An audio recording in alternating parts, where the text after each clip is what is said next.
Welcome to the Cielo Spiritual Foundation podcast, your guide to healing, balance, and renewal.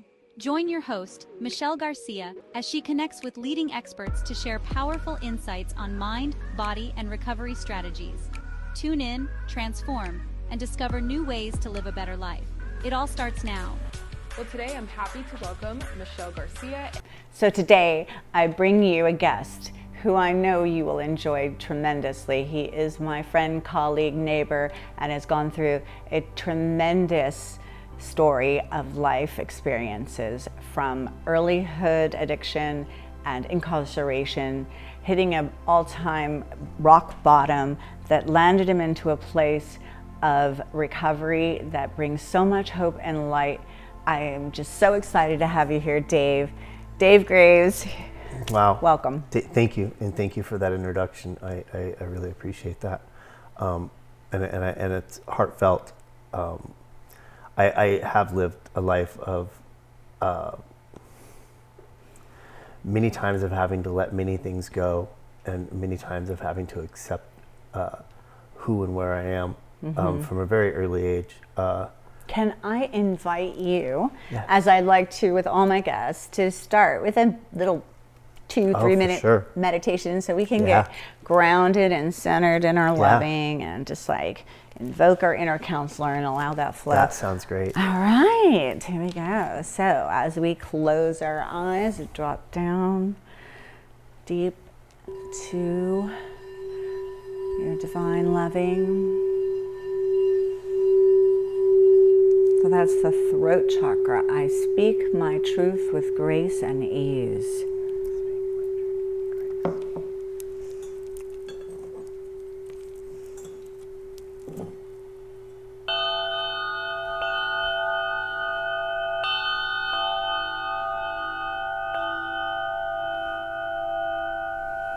And just imagine yourself opening up, blooming to infinite possibilities like a lotus flower in your mind's eye, expanding, connecting to all life force energy love that you are.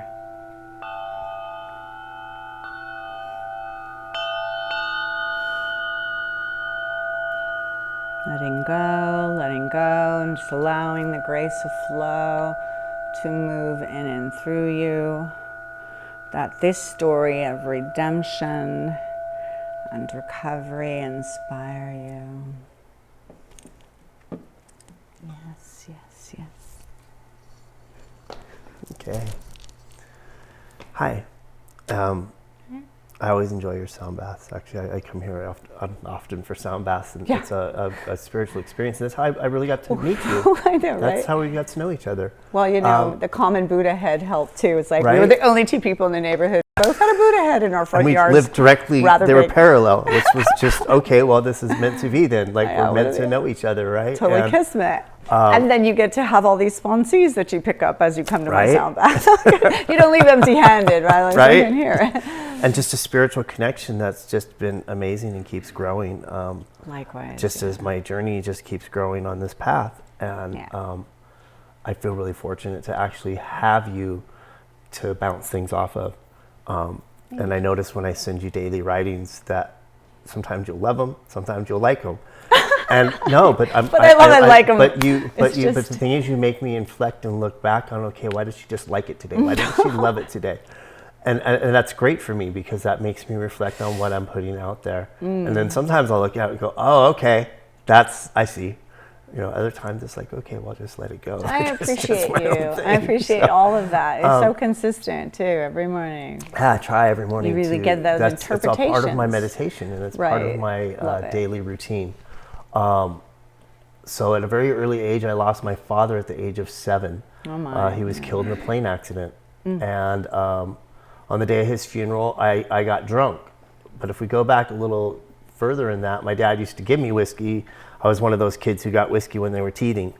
And I used to drink off my dad's beers and stuff like that. And and hang out in bars with my dad when we went looking for him. My mom went looking for him at night. And, so losing my father at an early age, and he was in the construction industry for a long time, and ran labor unions. He was actually a Harvard graduate, and so was my grandfather.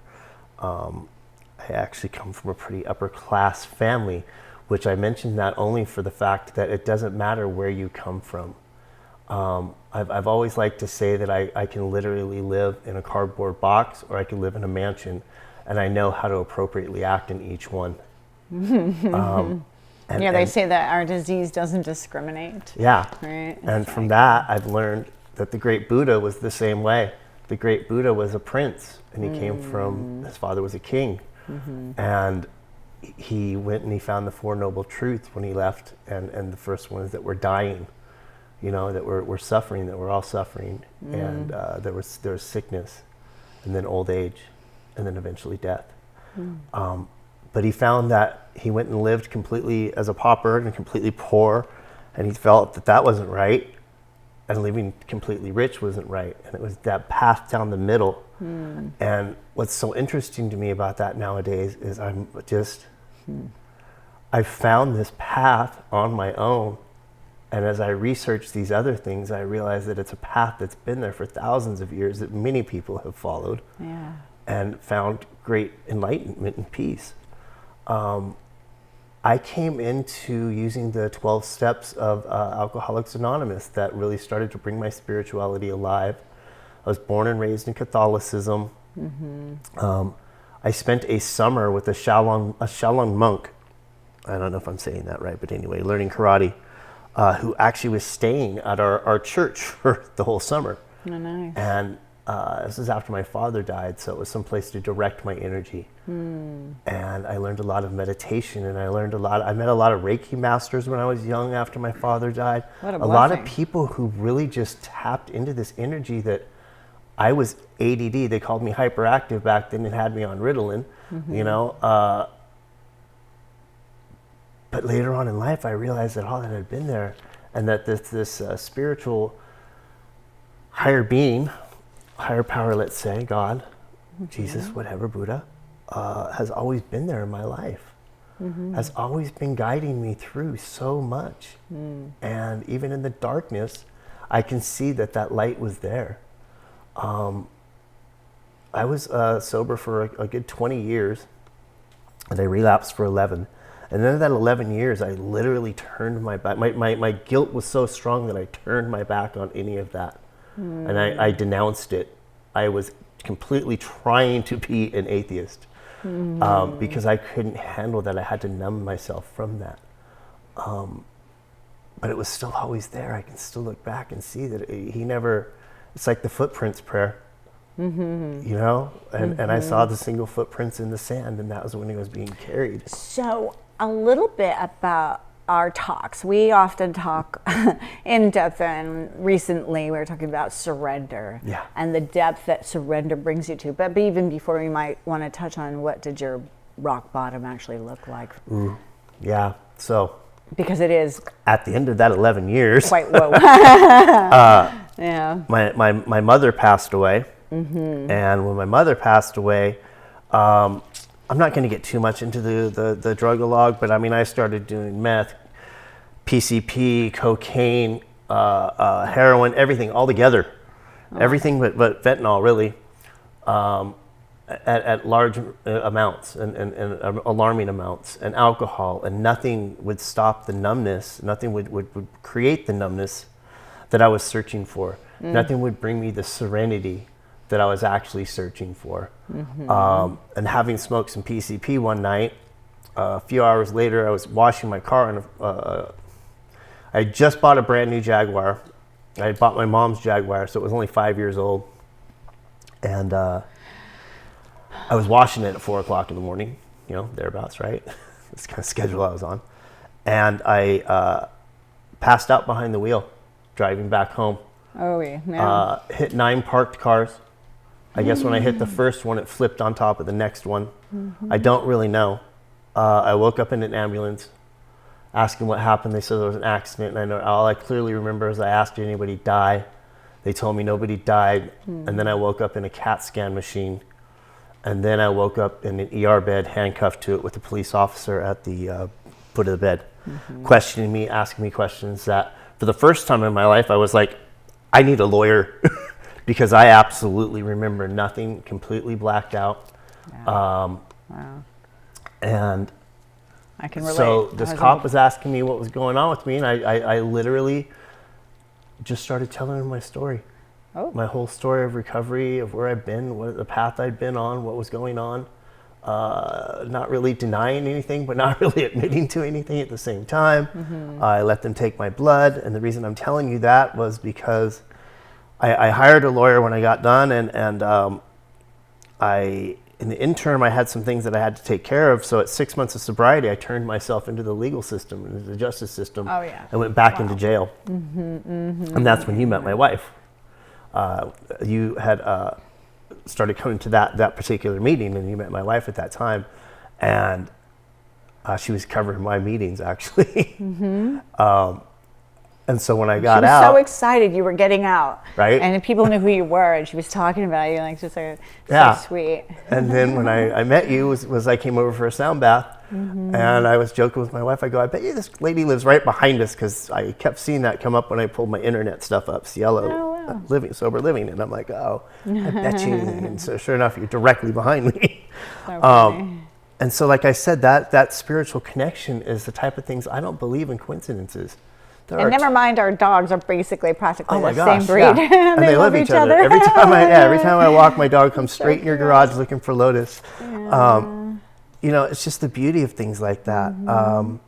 So my bottom there was really, let me go on with the justice system a little bit. So they completely dropped the charges against me. Really? After a year, the Orange County Department of Corrections dropped the charges against me. The court system did, which is really unusual, because their highest thing that they go after right now is intoxicated drivers. I call that a God shot.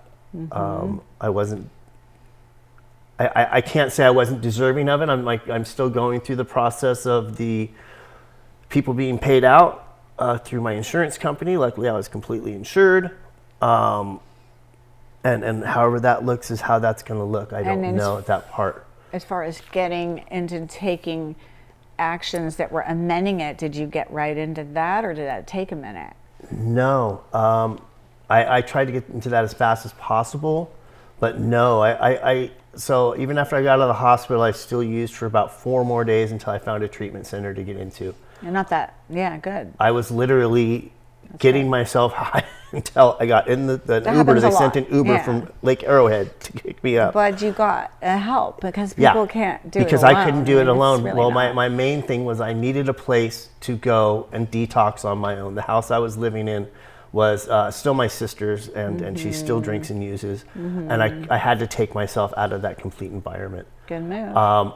Having had 20 years of sobriety before, I knew what was possible to have. And still up to this day, which is 856 days today, I have not said I've got it, because I'll never get it. Good. I don't want to get it. Awareness, really. I want to completely keep searching for and following this path towards this light that will probably extinguish towards the end of my life and become a brighter light, if that's how we believe in moving into another realm. Well, even the gurus say they have gurus. There's no end to, in the physical form, our capacity to evolve. There's just, it's ongoing, which is so exciting, right? Everyone's my teacher. What's next? You know, infinite possibilities. Like we were talking today before this started about how you're my teacher. You teach me a lot. And that's really kind of you. But it's the simplicity of things that you don't even realize that you say to me from your teachings that I get to learn. Likewise, I learn. I try to be an open to learning conduit everywhere and anywhere I go. You never know. I mean, as long as we're open to it. Like they say the teacher appears when the student is ready, and sometimes it looks like a newcomer or somebody who's wise and old, or somebody who's just, whatever. So right now I'm following this Kung Fu master on this series, on this web series, and I'm learning a lot from him. Surrender. Let's talk about surrender, because that is let's get into surrender. Incredibly deep experience. That was a huge thing for me, to actually pick up the phone and make that phone call and start that process. And the day I got to a treatment center, those guys didn't even keep me in detox for more than 8 hours. They put me right into the program, even though I test my test when I had a urine test was like everything lit up on that stupid thing like a rainbow. But You're right. the obsession was gone from me. I completely surrendered to this is what I'm doing. What a blessing. It's always so wonderful in that. Yeah. And out of that, I got to see the people around me. I wound up in an all men's rehab. Nice. Had no idea. The main reason I chose it was they had a recording studio in this place. So I knew I could try to get back into music. Yes, music is a huge part of my life. Wow, I love it. Me too. Yeah, writing. I just ended up in an all women's. Did not specifically choose it. It just sort of it's what's so. And I found that was good. the right thing because I'd have been distracted. Distracted? Yeah, I'd been distracted. That can sure. happen in early recovery. Detracted, distracted, and Yeah. off kilter. Music. But yeah. So how did they integrate music as a part of the healing aspect there? Exactly that, as a healing process. I wrote 4 different original songs while I was there, and 2 of them I actually wrote for other people. I'm really good about being able to take what somebody's going through and write an inspiration out of that to define into a 3-minute song or a 4-minute song. I forgot how talented you are in that respect. I don't know if it's a talent. It's just what I do. Okay, well, call it a gift. How about that? It is a gift. Because I accept that it's a gift. You know, yeah. But I just remember when we had that karaoke night here, and I was just like blown away. Yeah. You're just like popping out all this original music that you wrote, and it was just absolutely inspiring. Yeah. What was it? Billie Jean, right? I did a Billie Jean thing too so for fun. you guys. Yeah. So fun. She said her name was Billie Jean. She caused the scene. And who could stand when she's in demand? Her schemes and plans. Yeah. But anyway. White boy can sing. Right? I you love saying it. It's soulful. And it is soulful, though. It is part of my soul. And that is actually part of the whole surrender process for me, too, is letting go through music. Love it. Wow. You know, that I'm glad that you really inspired me to bring that up and remember that. It is. So when I got out of jail, aside from your sound baths, which taught me this, and a couple of days later, it was hard for me to integrate back into society. I went through this jail process, completely surrendered, completely 100% surrendered to my sobriety and staying sober.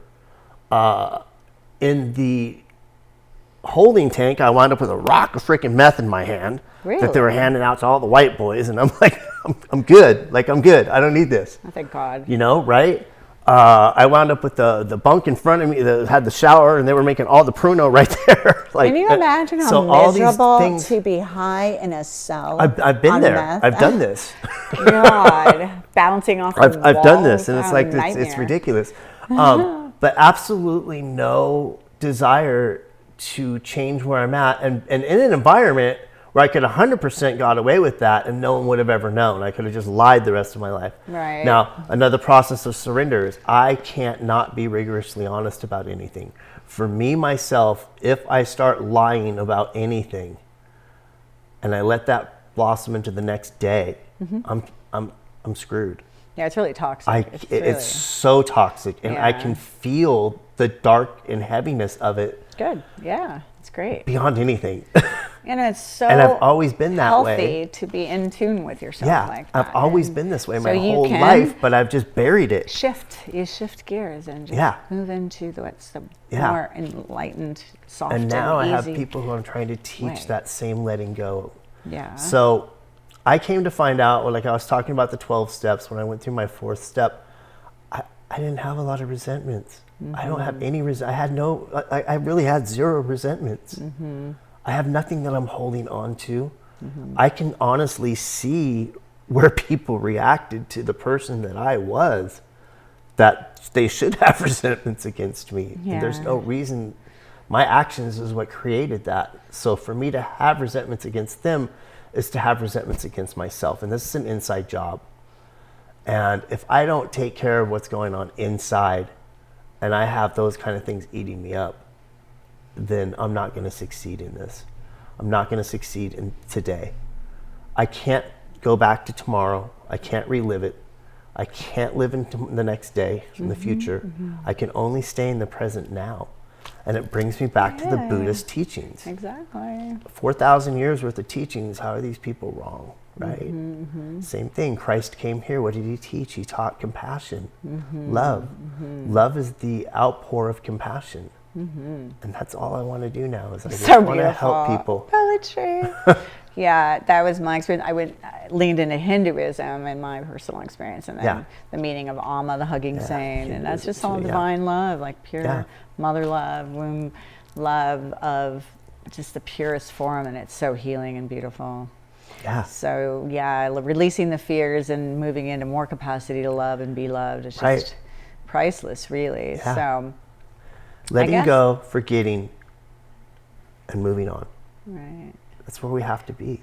You know, it's pretty funny. You actually have, and I won't say who, but one of my most favorite people who I love and respect as a mentor, come to find out. I was like, oh, figures. But yeah. I talk to him daily. He's a great person. And, you know, and he's literally volunteered here and been here for me when I travel and to hold the space and just be the awesome person that I'd love to have him on my show one day too, because he's an incredible professional. He's done such incredible work in the field. So I want to talk a little bit about our experience together when you came to help me with the conscious recovery. Oh, yes, and sponsoring and being there as a sponsor and connecting with all these treatment professionals that are doing holistic work. And your surprised experience. I know they've asked about you when they go to luncheons. I'm like, oh my gosh, that's so great. Yeah. But the experience, though, of the conference itself, now, that surprise for me, what was so amazing for that was I'm the only person in there who wasn't in the treatment field, but could bring the experience from the treatment facility on the other side of being in the bed into that room. And I got to share that with a couple of those people. And it's like, oh my gosh, what did we do right? What did we do wrong? How can we make this work better for our clients? What made you be the success that we're looking at right now? You know, and unfortunately, it's not completely all them. It's an inside job. Truly. They, in all different treatments facilities, and what I really like about conscious recovery and what I like about is connection. Connection is the fire word right now for treatment centers.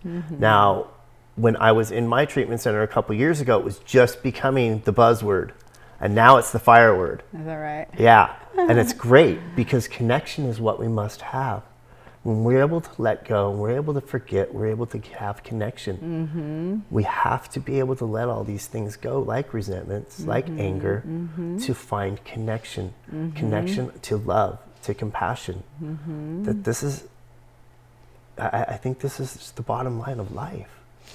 I just really want to acknowledge you because you got so much out of that conference. I literally watched you in the workshops, because it's not like any other one, getting involved and really becoming transparent and even grieving and being vulnerable like you did. Oh my gosh, that's right. I was truly like so grateful that I could be with you and sharing that, you know, in that way. I think you made me go and talk to the guy who was doing it. Because I was like, I thought this guy was a total fraud. Oh, you said that. I was like, oh my God. He was trying to just write his own new big book story. Oh, right. But no, what it really came out to be was he's trying to do a companion to it. Enhance add it more. all. I always say, there's no instead of. It's just and then. And what can you get from this, right?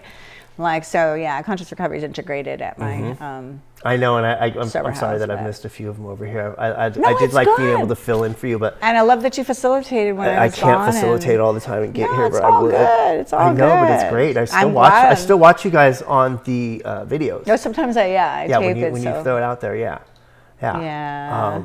It's good stuff. Trauma work, right? I mean, we Trauma all work. want to get in there to do Yeah. emotional, spiritual, physical trauma. Like, what does that look like? So and what can we do? talking about trauma, so now I'm working with the Sonny Von Cleveland Foundation. Yay, that's right. Yeah, and this man's been through some trauma. No doubt. Yeah. He was a guest here, as Yeah. you might have seen. Yep, I did. And he's now my videographer Yep. and photographer. He's in the room with us today, but anyway. Yes, thank you very much. So we both get to work with, and that was another funny commonality because we both found him on our own. Yeah, and I met then him in the came gym. circled back I and met like, this guy in the hey, gym. I'm working I'm with like, this oh guy. my gosh, I'm working doing with the this guy. silliest thing 'cause he's air really? drumming and but like he- attracts like, right? Yeah, This is yeah. the deal. That's just Right, the energy absolutely. of But the flow. it's trauma work is what it is, and it's teaching people that trauma does not define who you are. No.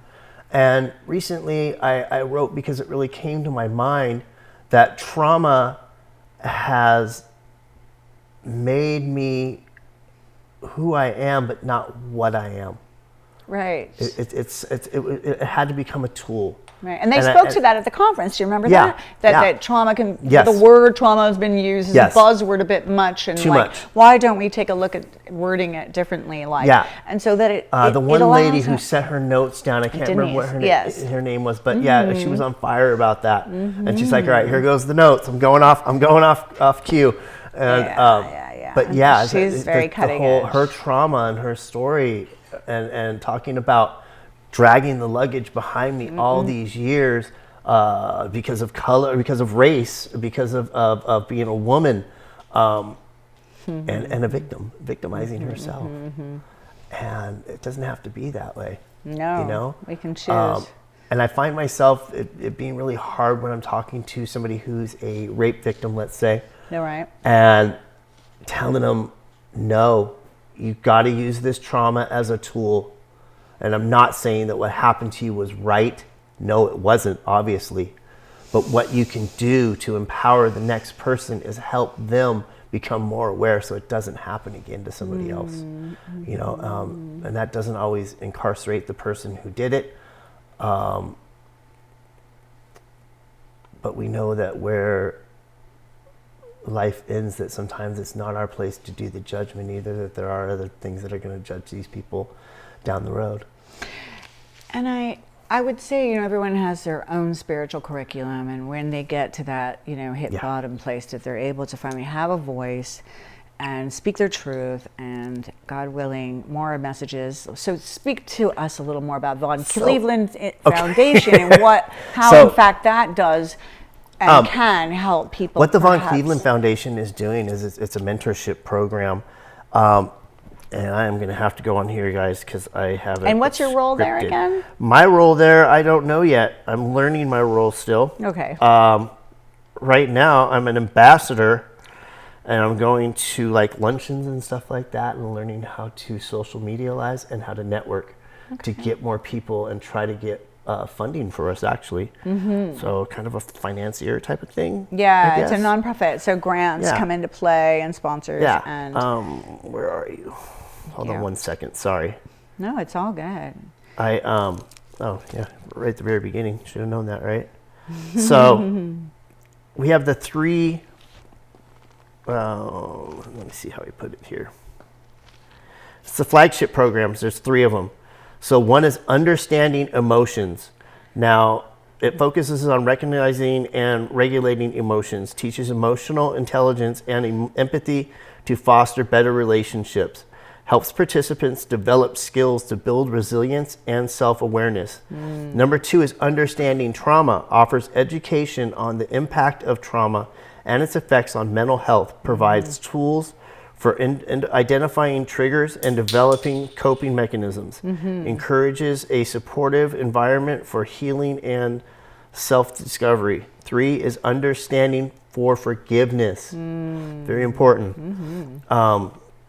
Explores the power of forgiveness in personal and interpersonal healing, encourages participants to let go of past grievances for mental and emotional freedom, builds a foundation for reconciliation, self-love, and emotional peace. Now, part of Sonny's story is, hold on 1 second, let me tell you before I say that, the name of this program is the You series, Understanding You. Is that what it is? the Understanding You program. Okay. Understanding yourself. Right, who am now, part I? of what this man's What's my deal was purpose? he was raped at 7 years old as a child. And then by the time he was 16 years old, well, let me go back a little bit. He figured out by keeping himself in trouble with the law that these people left him alone. And so he kept getting himself in trouble. Well, by the time he was freaking 16 years old, 16? He got himself in so much trouble that he's looking at an 18-year sentence and he's in prison. And then he was violently raped there, and he kept beating people up and getting in trouble because obviously people are coming after him, and he wound up in solitary confinement where he met this Muslim man who taught him about forgiveness, the power of forgiveness. Now, if you know anything about solitary confinement, yes, it is just like you see on the television shows. You are stuck in a single cell by yourself. So for me, when he's explaining this to me, I'm understanding that you're on the other side of a metal door with somebody on the other side of you. And we used to do tricks like make rope out of our freaking blankets and take notes back and forth to each other, or like whatever, you know, like get under the door. Like it's amazing. It's a whole different world, but like you learn how to adapt because humans learn how to adapt and overcome to things, right? And socialization is so key to life. And that kind of isolating is so, I wish the systems had better rehabilitation within them. Right. That's a whole different, that we could go on for hours about that one. There's so much injustice in the justice system, and it's on both sides. More panels. I mean, I don't know. Yeah. I did speak on a 12-step panel that we took to a mental ward, but I know, and I've also done it at the jail systems. And if you're not a felon, you can go and you can do that. But you only, you know, I used to actually do work in sanitariums. 6 months sanitariums sober, when I was a kid. You can go, and wow. That's quite insightful. But I mean, to be able to bring that, because it's a different kind of insanity, or insanity. Oh, yes. You know, and sometimes they have both. But there needs to be that solution presented at least, and even that statement right there. Yes, sorry, I don't mean to interrupt you. No, on that statement right there, I do understand. When I came into Alcoholics Anonymous and I saw that second step talking about insanity, and as a 12-year-old child, I had been going into actual sanitariums and working with literally really sick people, and saw true insanity where people were stuck on saying the same word, no. That was the only way they knew how to communicate anymore, and staring off into a corner, you know. I mean, I saw true insanity in my life. Right. So I'm trying to identify this, because what do? We come into these rooms and we're trying to find everything that makes us not fit in there. Oh, yeah. It's part of the denial system, you know? Once again, having to surrender to that, letting go and surrendering to that, and realizing, wait a minute, okay, if I trust this higher power, I can let go, and I'm going to be returned to sanity. I remember when the treatment owner where I went to, it was called Oasis. It was a women's recovery in Silmar, actually. And the owner goes, okay, I want you all to just lay down on the floor. Your hands are flat, your feet are out, and I just want you to be there and feel into that. And it was all about like, now that's what surrender looks and feels like. And I was just like, oh, wow, you know, that's really, you know, like. Okay. Yeah. And then they always had the white flag at the center, but I got my white flag at home. You know, there's a difference. I use it.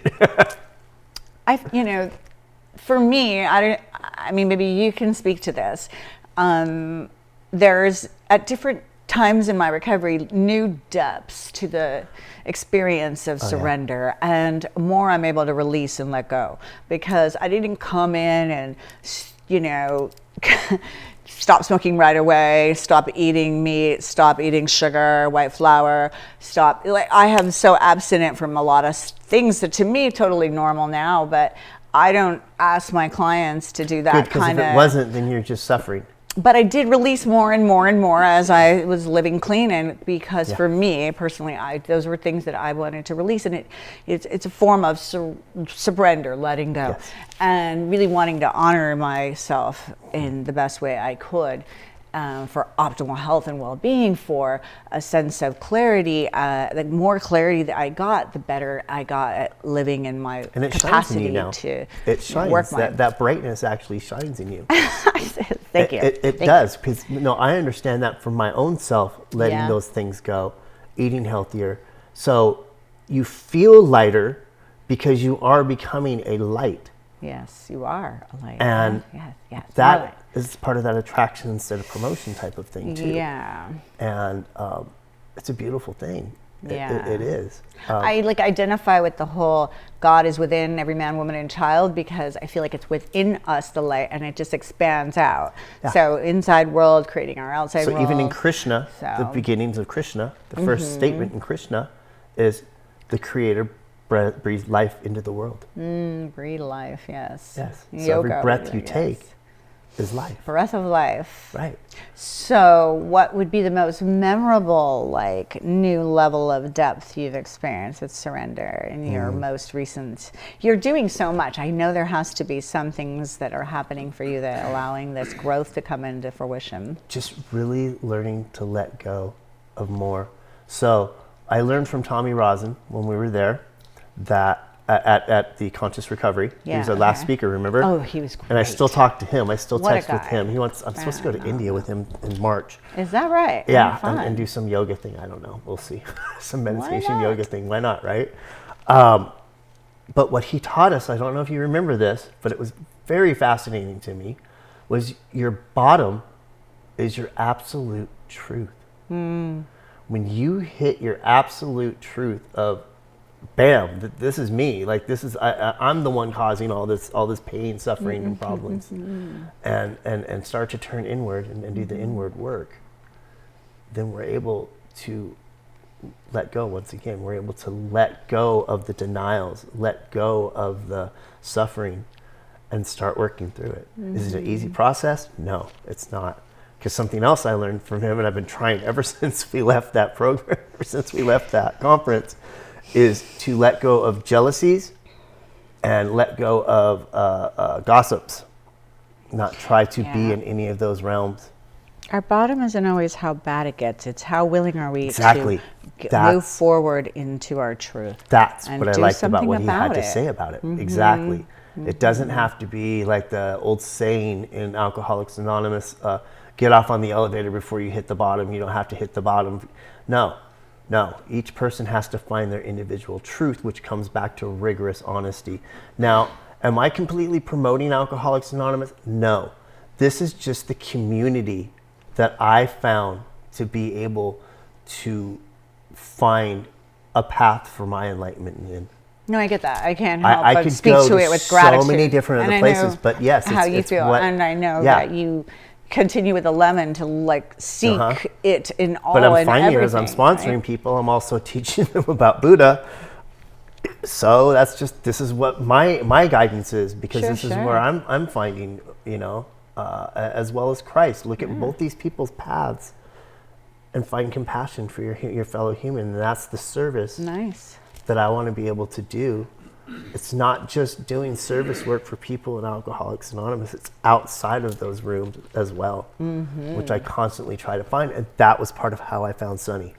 Oh, nice. Yeah, that's how it happened. Because I was looking for a place to be able to help others no matter what.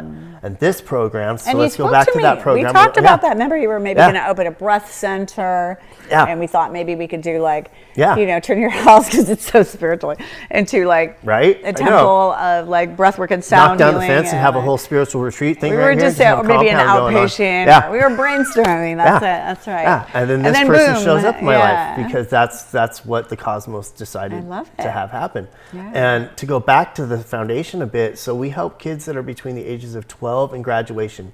I think what they're saying about graduation is some people don't actually graduate until they're like 19, 20 years old out of high school. They get held back or whatever. So there's actually a little bit of an age limit. So to kind of cut it off at 18 is not what we want to do. But we also go into helping young adults as well with this program. And we're also doing another side of it right now called esports. Now, esports is, oh my gosh, if you whoever's watching this, just look up esports if you don't already know what it is. It's a $1.9 billion a year industry. Okay. And it's coming out of schools. Like electric surfboards? No, like video games. Oh my. So it brings groups of kids together and teaches them through playing video games how to have team effort. Oh, good. Yeah, so they're not just learning how to play video games. They're not just going out and, of course, the Isolating, kids feel that way. But I mean, they are doing games like Call of Duty and stuff like that, and doing competitions. I like if they're but they're learning connecting. how to. If they're connecting, that's great. Right. So you're taking kids. The one story that I heard is you're taking a kid who's a nerd. Let's say I don't know, nerd's like kind of a bad word nowadays, right? But anyway, and a gangster off the street. So you're taking a kid who's doing good in school, a preppy kid or whatever you want to call it back in my day. Okay. Not as socializing. You're taking a gangster and you're putting these two people together in this room to play video games, right? Now they're both learning and work together. All those oppositions no longer stand there. All those walls fall down. And they learn how to work together as a team. Good. That's diversity. It's great. It's good. They can learn so much from each other. What beauty in all that, right? I appreciate that. Yeah. So, but part of what we're doing with that foundation, or on that side, is trying to get funding into our foundation too. So we're trying to get money going into our nonprofit grants and stuff like that, right? Because there's a lot of money to be made in it as well. But also we're giving kids an outlet and a place to go after school for after school programs. Fun. So we're looking at opening up several different small spots around the area, the Coachella area, like near schools, and then possibly sooner or later like arena size stuff. I mean, we have a lot of I love it. A lot of good stuff, and we got a lot of good people on our board. That's a great age, getting it started, so the board's just kind of hard of how because these guys have a lot of jobs. So I used to volunteer for the Boys and Girls Club. Sonny's a part of that as well. I'm aware. Yes, I know. It's so cool. And that's actually what inspired me to go to school to be a teacher for children at Moore Park College for a bit until and then I ended up doing we're opening a center in Malibu for recovery, and then going back to school again to be, a spiritual psychologist and all this. But it's so funny how like one thing guys do, but kids, for me, I'm so excited that you're working with that age group too. 11. They're so like big sponges, and they're really ready to receive, and they need ways to channel that energy. Well, and they need things and like that's healthy. That's they need healthy things. That's connecting. A lot of isolation in these cell phones, and people just stuck on there's one onto computer relations, which are not necessarily the best to do too much. And it keeps anything them out too of much. The evils of the world. All these sickos that are out in the world. Well, socialization is key to life. Yes. So you can learn a lot about yourself and healthy others. socialization is what we're trying to help and if you guys are there guiding it and allowing some interaction that's obviously coming out of it that's healthy. Possibly being able to get hopefully getting a hold of them before any trauma even has to happen or does happen to them. And giving them the tools once again without the trauma of being able to avoid those type of situations, and a place to avoid those situations. And a safe place for them to communicate to somebody about what's going on, good and or uncomfortable. And for us to let our hearts grow and be able to blossom and give away what we've been given. When I went to school to be a teacher, they taught us never teach as parents or teachers as guides, so to speak, kids to keep secrets, because that's how a predator can take advantage of your child. And I was like, that's a good awareness, like, don't tell anyone. Well, you didn't want them to form that habit, right? So being open and transparent, in a team, back to honest, teaches them to keep everything open there should be no secrets. Their secrets are what kill us, If you have to hide it, there's probably a reason it shouldn't be. Once again, that comes right back to what I was saying about rigorous honesty and lying about things, because if I start lying about something, I have a secret and I'm trying to hide it, and that will kill me. Yeah, your transparency is excellent. I've always experienced your ability to just be true to the moments of now and like honest with yourself. I remember the first time I met you, we were in a meeting and you were leading it, and you were like, come after, like, what you shared it resonated so much with me. I think I need to know you. And I felt like you just hit it off since then. Yeah, right. And then a few weeks later, I found you lived right here. I'm like, wow. Right. So what is, your greatest joy coming from, like, in your life, like, now? Wow. That is a good question. I am just so connected with all of life now. My animals teach me a lot. I have 3 cats and a dog. And I was listening to this master talk about some people can't associate with humans.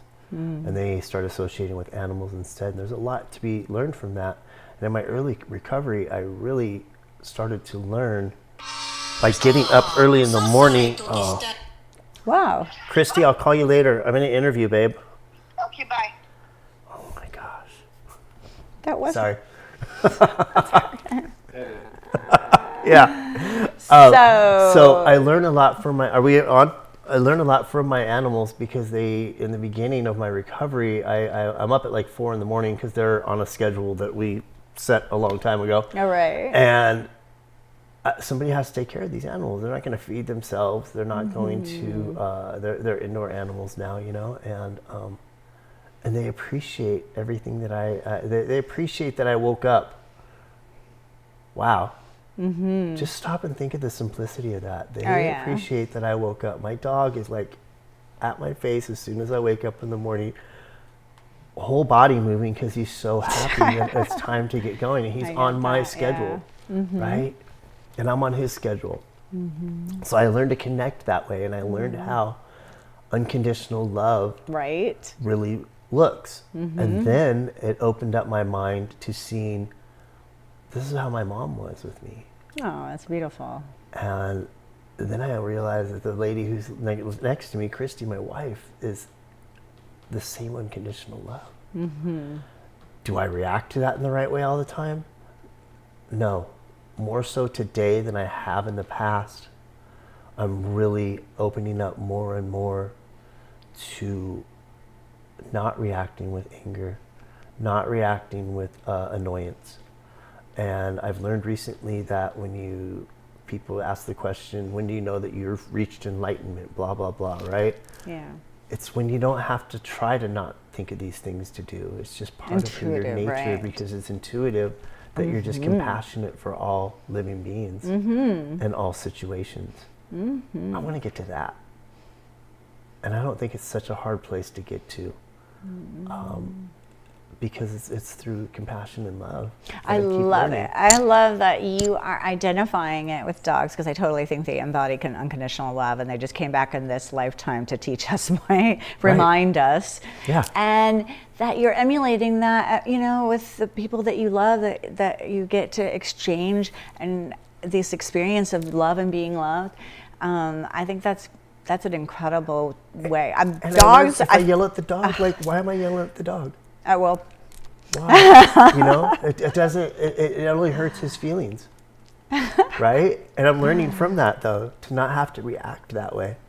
Ask a question. My dog's pretty smart. I can ask him a question. Both. I mean, Australian Healer. Like my dog's one of probably the smartest dogs, so I'm lucky that way. Yeah. Because she teaches me, and most people, places, thing you can learn from. But even her trainer, his trainer, walks me because I'm like, I'm not taking her for walks. She's walking me. His trainer says, you might think I'm crazy, but I used to just have full conversations with your dog. Yeah. And he listens to me and he understands. He'll go do this and he'll go do that. Like Christy tells him to go get a certain toy and he goes and gets it.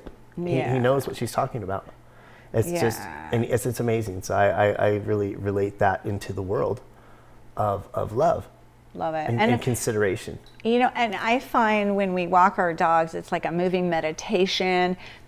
I do my walking meditation every day now through the neighborhood that way in the morning. Just being present to the moment and now, taking it all in and enjoying it. I love watching the joy that she gets in the experience because it's like you can't even say the word walk without her jumping and getting super, super excited. Yeah. So, I mean, how can somebody get a hold of you so that they can learn more about what you're getting involved with, maybe get involved or, you know, participate in tvcfoundation.org and David Graves. You can find me through there. Okay. That's our website or that's my email for the Von Cleveland Foundation. And that would be the best place for me to be able to filter things through. Super. So definitely. So I want to thank you from the bottom of my heart for taking the time to come you. today, to share, to be open with everything that you're about, that you've learned, that you've experienced, so it can hopefully inspire and enrich the lives of our viewers. That's what I hope. You know, and let's close with a little meditation. Okay. Again, deep breath in, bringing in new oxygen, regenerating every cell of our being.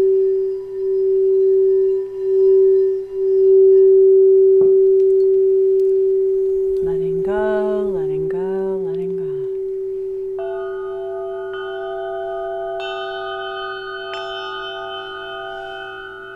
Expanding into infinite possibilities.